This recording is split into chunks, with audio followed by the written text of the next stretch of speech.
Hi, Corinne. Thank you so much for joining the CIO Association of Canada and our series, My Career in Tech, featuring 22 women in technology who are supporting diversity and equality in the workforce in tech. So thank you so much for being here today. First of all, I wanted to ask you to introduce yourself, tell me a little bit about your current role, and also, I guess, your role with the WIT Network. Well, that's great. Thank you so much, Lee, for inviting me to be part of your series. I'm actually intersected with CIO Can in three areas. So first, I'm the Chief Revenue Officer at Shiny Docs. So we're a Canadian software company who help organizations find, understand, and action their data. And we're a national partner of CIO Can, which we're thrilled to be part of. Second, I'm the president of the Canadian Channel Chiefs Council with Fawn Annan. We have a strategic partnership with CIO Can, and I host our CIO Insider series, where two of your fabulous CIOs have frank discussions with our technology vendor members. And finally, you mentioned I'm one of the co-founders and CMO of the WIT Network, which is a women in technology not-for-profit, and we're now partnering with you, which we're also excited about. Thank you so much for joining us today, and I'm really excited to learn a little bit more. I've been having some really intentional conversations. You and I were talking yesterday about the word intentional, and so really looking forward to understanding some of the work you're doing and learning more about the WIT Network. So this year, International Women's Day is focusing on breaking the bias. And the theme is really to create, yes, thank you, diverse, equitable, and inclusive world. Now, we know that in Canada, especially based on a lot of research, gender diversity, especially for women in tech, is extremely low. And there's a lot of research out there even think that women don't believe that tech companies want to hire them. So we know we have some issues there. Can you tell us a little bit how you've had to deal with gender bias in your own career? And then what are some of the examples we can use to improve inclusivity in the workforce, especially in the tech space? It's a great question. So my journey in tech has actually been quite fascinating as it relates to diversity. I started in the tech industry when I was in my 20s. So, like 10-ish years ago, right? We joke about those things. But during one of my first roles at a tech reseller, I had a very unique experience. Our president was a woman. Our VP of sales was a woman.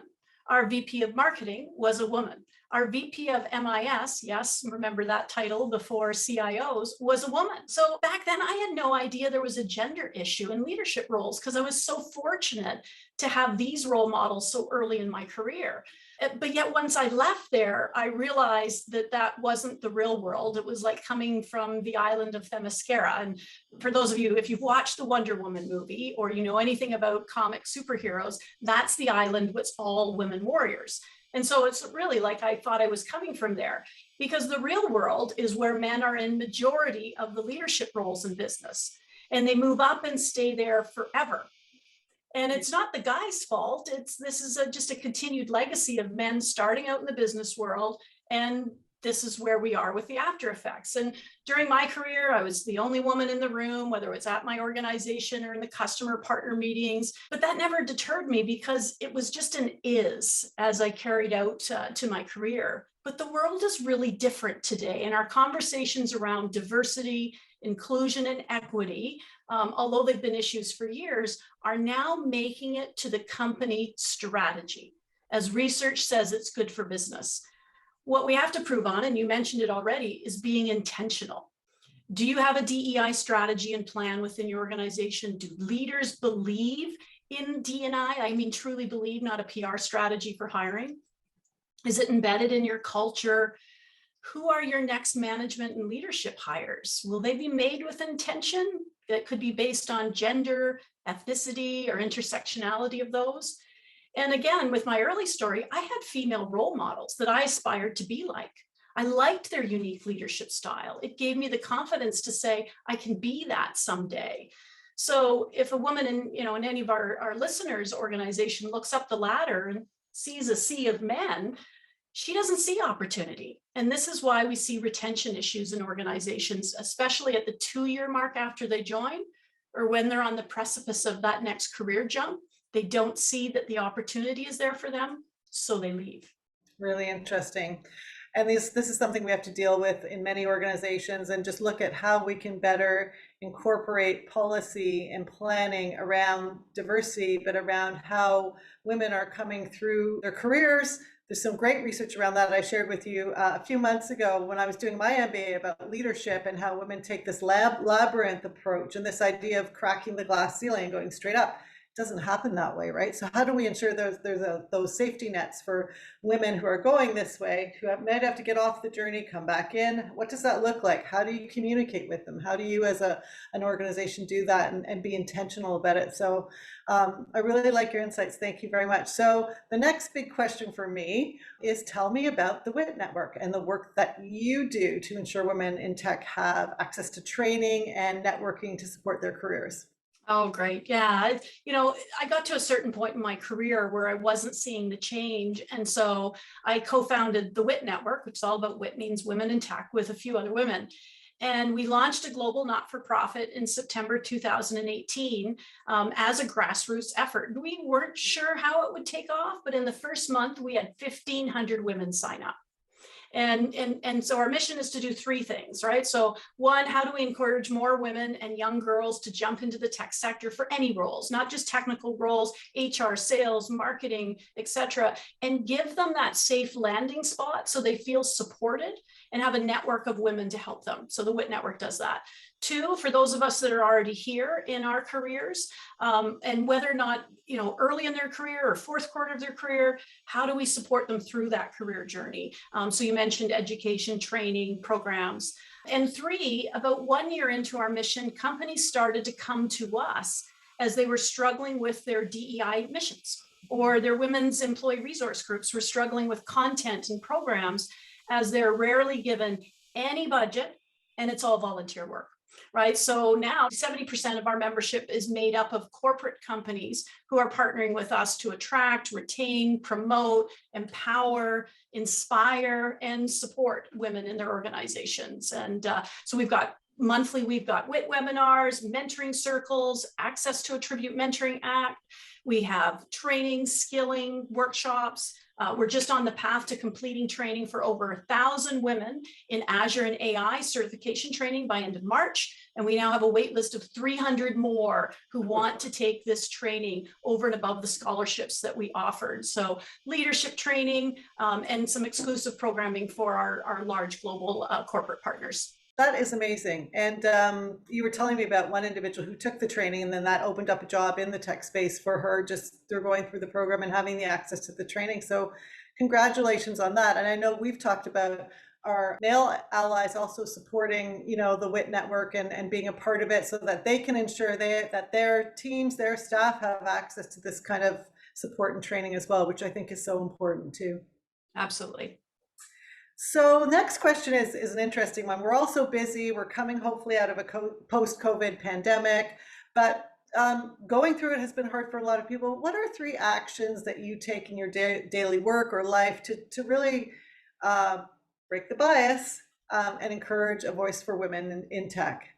It's a great question, and it allowed me to reflect on that. And I think there's more than 3, but when I think about being in a leadership role, we need to lead by example. So a few of my favorites are active listening versus dismissive listening.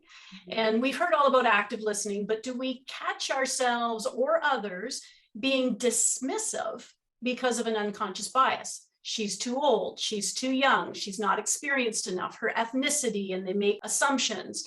And therefore, are we listening to her brilliant ideas or that business case because we've already decided on that bias? And that's dismissive listening.